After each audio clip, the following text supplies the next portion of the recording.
আজকে ভালো হয়েছে, আজকে বংশীহারা বংশীবোধন কানাইকে নিয়ে নাচছে, আজ বংশীহারা বংশীবোধন, আজকে পেয়েছি বাসি দেব না। কিন্তু কানাইয়ের কাঁদো কাঁদো চেহারা দেখে দাদারানী দয়া হয়ে গেল, বললিতা দিয়ে দে বাসিটা, বেচারা কষ্ট পাচ্ছে, কখন জানি কেঁদে দে, বাসিটা দিয়ে দে। তারা দিয়েছে। এমন সময় দেখা যায় জটিলা কুটিলা আয়ান, ওইদিকে কেউ দা নিয়েছে, কেউ ঝাঁটা নিয়েছে, কেউ লাঠি নিয়েছে। আজকে একটা হেস্ত হবে।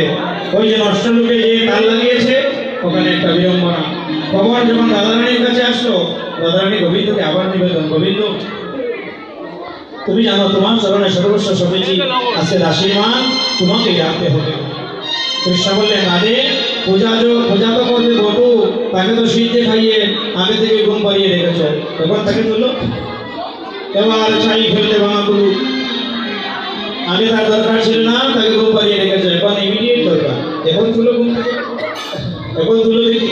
তো কেউ এবার বটু মঙ্গলকে ধাক্কা দেয়, কেউ মুখে জল ছিটা দেয় বাবা, কেউ পেটের মধ্যে, কেউ পায়ের তলায় খাতে কুতু দেয়।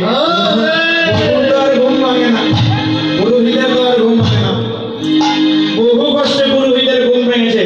আর কৃষ্ণ বললেন রাধে তুমি যখন অঞ্জলি দেবে ওই ফুলের স্তূপের মধ্যে আমি লুকিয়ে থাকবো, আর তোমার শাশুড়ি ননদীরা আসলে আমি ওখান থেকে স্তূপের মধ্য থেকে তাদের সঙ্গে কথা বলব। ঠিক আছে, শ্রীকৃষ্ণ লুকিয়ে পড়লেন স্তূপের মধ্যে। এবার সূর্যদেবের পূজা শুরু হবে।